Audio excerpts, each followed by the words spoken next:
합리적인 생각은 아니지만 우리나라 사람들은 4를 싫어하고 서양 사람들은 13을 싫어한다고 합니다.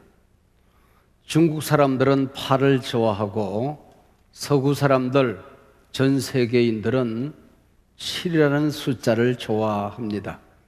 우리의 축구 영웅 손흥민의 등번호도 럭키 세븐 7이라는 숫자 달고 있습니다. 7을 좋아하게 된 에피소드가 하나 있습니다. 메이저리그 초기부터 7회만 되면 유독 점수가 많이 나왔답니다. 1885년 그러고 보니 언더우드 아펜셀러 두 분 선교사가 복음 들고 이 땅에 첫 발을 내디디던 그 해였네요. 9월 30일 시카고 화이트삭스 팀이 7회 공격을 시작했습니다. 선수가 친 공이 높이 날아올라 당연히 플라이볼이 되어야 되는데 강풍이 불어서 홈런이 되고 역전성을 거두게 되었더랍니다. 이때부터 럭키 세븐이란 말이 등장하게 되었습니다. 통계적으로 명문 뉴욕 양키즈도 7회 위에 가장 많은 점수를 얻은 걸로 되어져 있습니다. 1885년 그날은 이 땅에 복음이 들어온 대한민국 과연 럭키 세븐의 해였습니다. 금년은 조국 강복 77주년이 되는 해입니다. 오늘 우리는 해방 77주년을 감사하는 예배를 드리고 있습니다. 럭키 세븐이 둘이나 겹쳤건만 금년은 그 어느 때보다도 전방위적인 위기와 갈등, 침체와 빛을 잃어버린 희망이 보이지 않는 상황 속에서 광복절을 맞이하고 있습니다. 20세기 중엽 모진 고난을 겪은 두 민족이 있습니다. 우리 한국인과 유태인입니다. 1941년 일본 제국주의는 세계 패권의 야심을 드러내며 그들이 대동아 전쟁이라 부르는 소위 태평양 전쟁을 일으킵니다. 이 여간에 끌려가 죽은 우리 국민이 500만 명, 통계 잡히지 않는 숫자를 더하면 800만 명이 훌쩍 넘어섭니다. 그것도 모자라 1945년 8월 17일 우리 민족 지도자와 교회 지도자들을 모조리 죽일 음흉한 계획을 세우고 있었습니다. 그들의 음흉한 이 계획은 숲으로 들어가고 바로 이틀 전 8월 15일 그들이 항복함으로 말미암아 우리는 해방을 얻게 됩니다. 만약에 이틀만 더 늦었으면 어찌 될 뻔했을까요? 하나님의 계획과 섭리는 이처럼 신묘막측하기만 합니다. 같은 시기 지구 저 건너편 독일에서는 600만 유대인의 비극적인 대학살이 있었습니다. 이 비극적 대학살을 기억하기 위해 유대인들은 예루살렘 건축가 모세 샤디프가 설계한 대학살 기념관을 세우게 됩니다.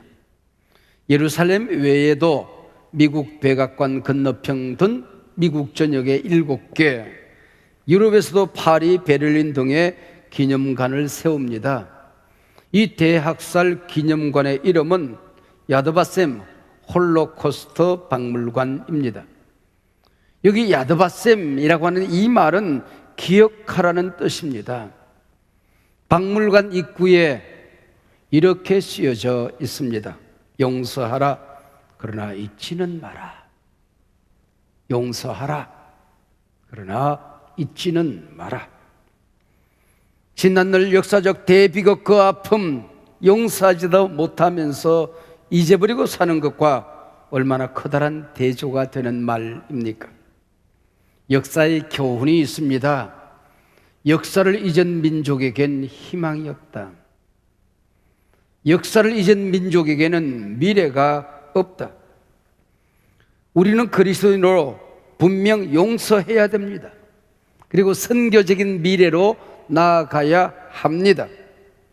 그러나 그날의 비극, 그날의 아픈 똑똑히 기억하고 그 누구에게도 나라와 국권을 빼앗기지 말아야 합니다.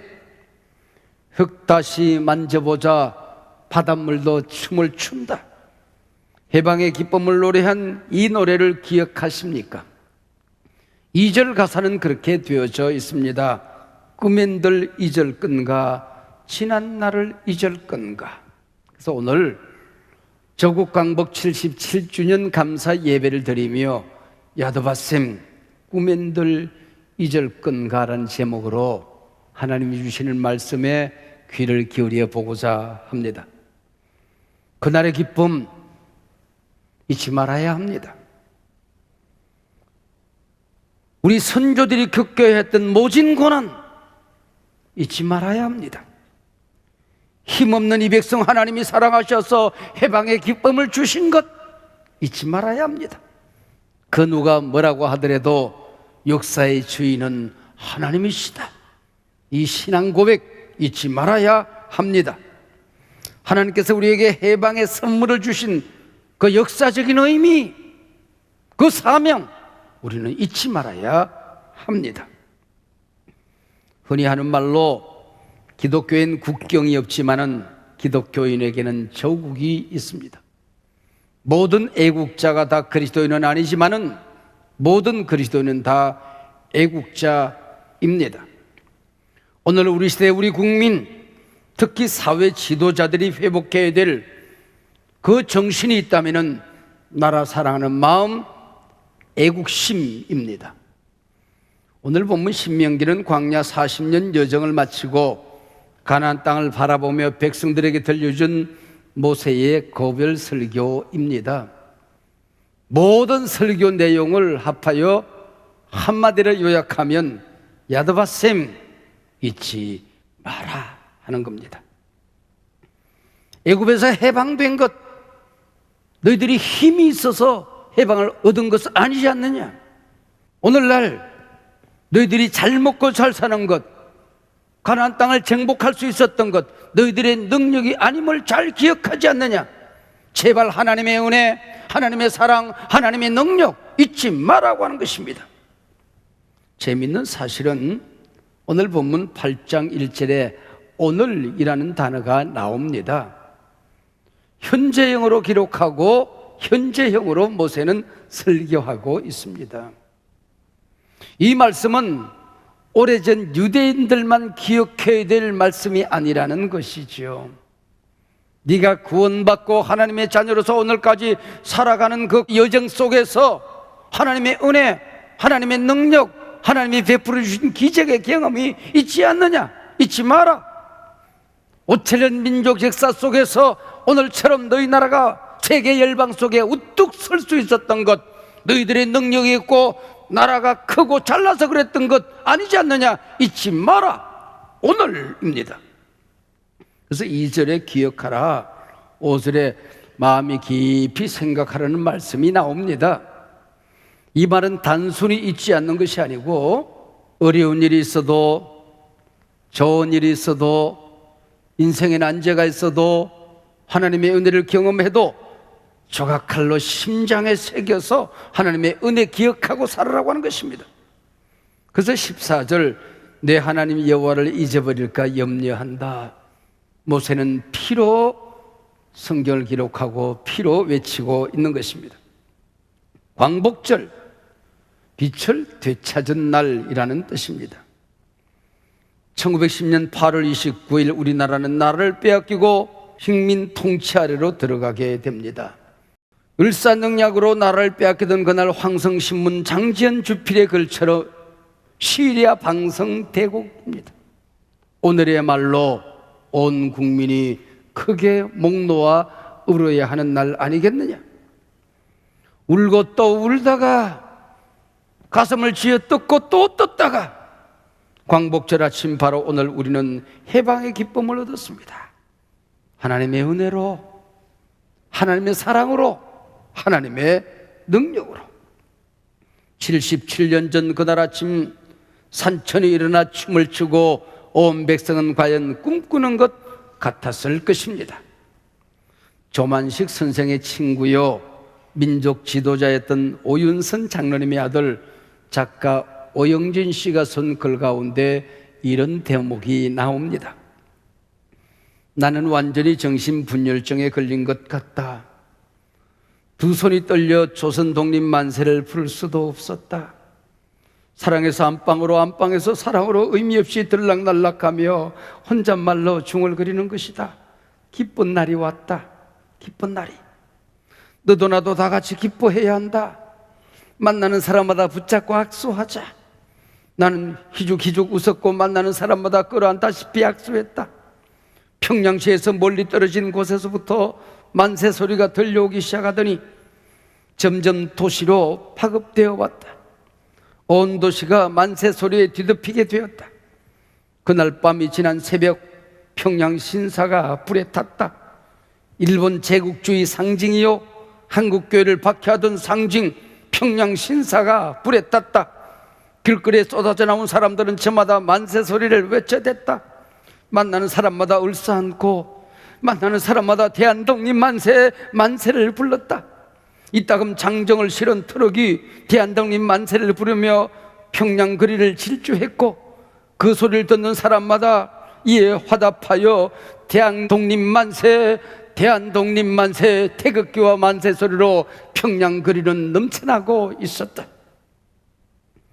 국권을 잃어버리고 내 말, 내 글을 잃어버리고 자유를 잃어버리고 살아가는 것은 삶이 아니죠. 존재가 사라진 것이었습니다. 신앙과 예배와 종교의 자유를 잃어버리고 살아가는 것, 인생으로서 최대의 비극이지요. 그날의 해방은 정치적인 해방을 뛰어넘는 인간 자체의 해방이었습니다. 특별히 일제 신사 참배 강요를 벗어나 종교의 자유를 찾은 해방이었습니다. 이건 분명히 전쟁의 수괴들을 영웅으로 신으로 모신 일제의 신도이즘과 싸워 이긴 하나님의 승리였습니다. 한국 교회의 승리였습니다. 메가더 원서의 포고문에 우리가 얻은 수많은 자유들이 있지만 가장 고귀한 자유는 마음껏 하나님 앞에 예배하고 찬송할 수 있는 종교의 자유이다. 나아가 이날 우리는 잃어버렸던 내 나라, 내 이름, 내 말, 내 역사, 내 문화를 되찾았습니다. 500년 조선이 막을 내리고 대한제국을 뛰어넘어 자유민주주의를 국시로 하는 새 나라 대한민국이 탄생되어졌습니다. 드디어 국민이 주인인 나라가 한반도의 시작이 되어졌습니다. 이 엄청난 역사를 기억하며 우리는 노래합니다. 하나님이 보호하사 우리나라 만세. 우리는 야도바쌤보다도 훨씬 더 아름다운 고백, 하나님이 보호하사 우리나라 만세. 국가에 담고 심장에 새기고 살아가는 민족입니다. 꿈엔들 잊을 건가? 도대체 무엇을 잊지 말아야 한단 말입니까? 부족함이 없이 살아도, 배부르게 살아도 그 모든 것이 하나님의 은혜임을 잊지 말아라. 조상들이 고난당하고 오늘날 자유와 복을 너희들에게 전하기 위하여 얼마나 애를 썼는지, 광야에서 어떤 고생을 하고 신앙을 지켰는지 잊지 말라는 것입니다. 다시는 애굽의 종살이에서는 안 된다고 모세는 절규하고 있습니다. 너희들이 다시는 일제 강점기 같은 비극의 역사를 되풀이해서는 안 된다. 야드바셈 잊지 마라. 너희 선조들이 어떤 고난을 겪어내고 나라를 지켰는지 잊지 말아라. 하나님이 너희 백성들을 얼마나 사랑했는지, 어떤 역사적인 의미가 있어서 오늘의 세계 속에 우뚝 솟은 민족으로 축복하셨는지 잊지 말라는 것입니다. 안중근 의사는 또 히로부미를 죽이고 말합니다. 나는 한 개인이 한 사람을 죽인 것 아니다. 대한의 이름으로 만고의 죄인을 처단한 것이다. 이 또 히로부미의 죄가 무엇이냐 재판관이 물었을 때에 15가지 제목을 조목조목 밝힙니다. 그 가운데 몇 가지. 첫째, 숭고한 나란 말을 없앤 죄이니라. 교과서 불태우고 숭고한 한국의 역사와 언어, 교육을 말살한 죄이니라. 두 번째, 일본인들이 한국인을 보호하고 있다고 세계 만방에 거짓말을 퍼뜨린 죄다. 세 번째, 맑고 깨끗한 우리의 어버이들을 전쟁의 총알바지, 일하는 기계, 전쟁 위안부로 치부하였으니 100번 1000번 죽어 마땅한 죄 아닌가. 네 번째, 제가 순서를 바꾸었습니다마는 안중근 의사가 밝힌 첫 번째 이유는 국모살인죄, 명성황후를 시해한 죄입니다. 일본인 암살단은 명성황후를 능욕 시해하기로 비밀 작전을 세우고 그 이름을 여우사냥이라 부릅니다. 무리하게 왕궁에 들어서는 일본인 암살단을 꾸짖는 고종의 어깨를 무리하게 진누로가 무릎을 꿇어앉힙니다. 그 앞에 가로막고 나서는 세자의 상투를 낚아채고 땅바닥에 내동댕이 칩니다. 왕비를 참혹하게 살해한 다음에 그 자리에 기름을 부어 황후를 불태워 죽입니다. 황후가 아니라 어떤 천한 사람이라고 할지라도, 아니 짐승 한 마리도 이렇게 죽일 수는 없는 것입니다. 그때 충격이 너무나도 비참해서 고종은 평생 이때를 기억하면 실어증에 걸려 말을 잃어버리고 살았습니다. 더 이상 끔찍한 표현, 이어지는 장면 강단에서 감히 입으로 표현할 수 없어 가슴을 짓누르며 절제합니다. 꿈엔들 잊을건가 나라 이런 이 서러움, 치욕과 고난을 이겨내고 오늘의 자유와 행복을 누리는 이 하나님의 은혜 어찌 잊을건가 꿈엔들. 야더바쌤, 일제의 잔악성을 잊지 않기 위해 만든 영화 한 편이 있습니다. 몇 년 전 상영된 동주입니다. 이 영화는 우리가 교과서에서 서시로 만났던 윤동주의 삶과 꼰에 그의 애국심을 그린 영화입니다. 윤동주 곁에 늘 함께 있었던 독립혁명가요 시인 사촌 송몽규가 윤동주와 함께 주인공으로 등장합니다. 한국에 있는 엘리트들이 개명까지 해가며 일본의 유학길에 오릅니다. 그들의 고뇌와 비극을 통해서 민초들의 삶이 얼마나 처참한 것이었던가를 그려내는 영화입니다. 윤동주는 제국주의 노예 백성으로 살면서 자신이 시인이 되고 싶은 안일한 꿈을 얼마나 부끄러워하며 몸부림을 합니까? 이때 몽규는 동주에게 말합니다. 너는 계속 시를 쓰라. 총은 내가 잡는다. 이 백성들이 당하는 고난과 시련, 수치와 부끄러움 너는 글로 남겨라. 처달은 내가 한다. 동주 영화를 보고 나온 한 평론가는 이렇게 말합니다. 잊지 말아야 한다. 지금 우리가 아무리 편안한 나날을 보내도 그 비극의 세월 암흑기, 우리가 누리는 이 평화를 꿈꾸며 싸웠던, 그리고 죽어간 그 시대 그 영웅들, 그 역사 잊지 말아야 된다. 잊어서는 아니 된다. 꿈엔들 잊을 건가, 지난 날을 잊을 건가. 일본 경찰은 윤동주가 뇌일로 사망했다고 발표합니다. 그러나 윤동주는 생체 실험 대상이 되어 의문의 주사를 맞고 죽어간 것입니다. 당시 일제는 전쟁에서 부상한 일본 병사들에게 수혈할 혈액이 모자라 혈액을 대신할 수 있는 약품을 찾기 위해 혈안이 되어져 있었습니다. 체포된 미군 병사, 애국자들, 교회 지도자들 닥치는 대로 생체 실험 대상으로 일삼았습니다.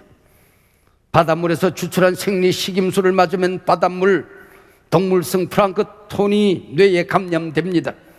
미친 듯 거품을 품으며 졸도하는 뇌졸전 현상으로 죽어가는 것입니다. 3주 후 송몽규도 똑같이 비참한 모습으로 옥사합니다. 몇 년 전 제가 일본을 여행하던 중 마침 그날 후쿠오카를 지나고 있었습니다. 공교롭게도 그날이 2월 16일 윤동주가 옥사한 날이었습니다.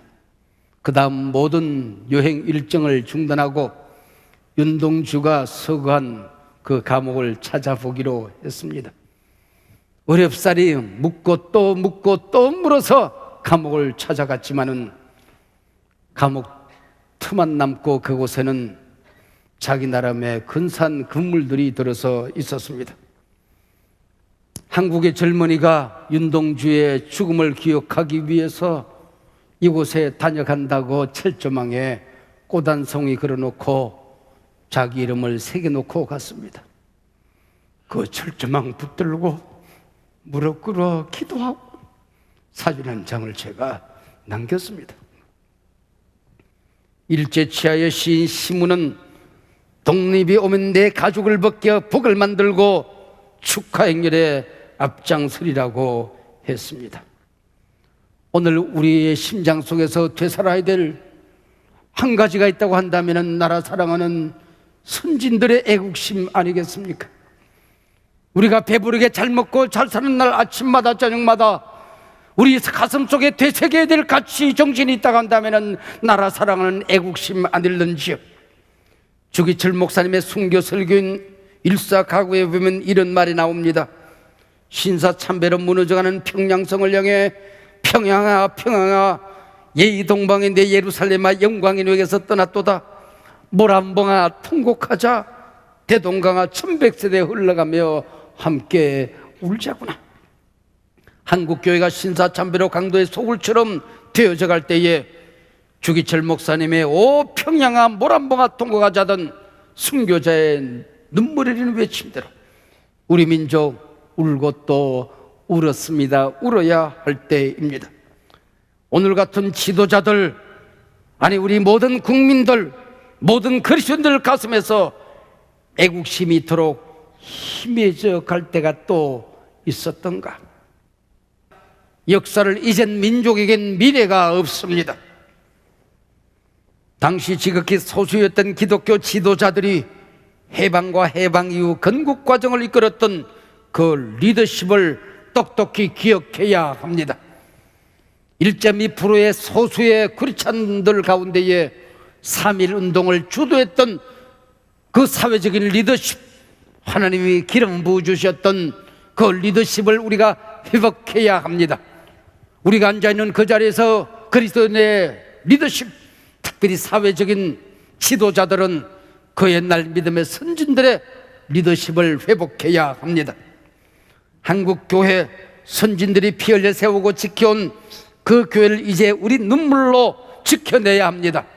한국교회 부흥의 계절이 다시 오도록 헌신해야 합니다.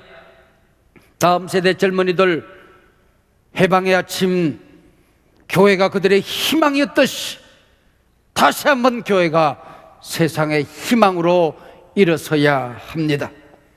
야드바셈 꾸멘들 잊을 건가 그날의 아픔을, 야드바셈 꾸멘들 잊을 건가 그날의 그 기쁨, 야드바셈 꾸멘들 잊을 건가 그날의 그 사명을.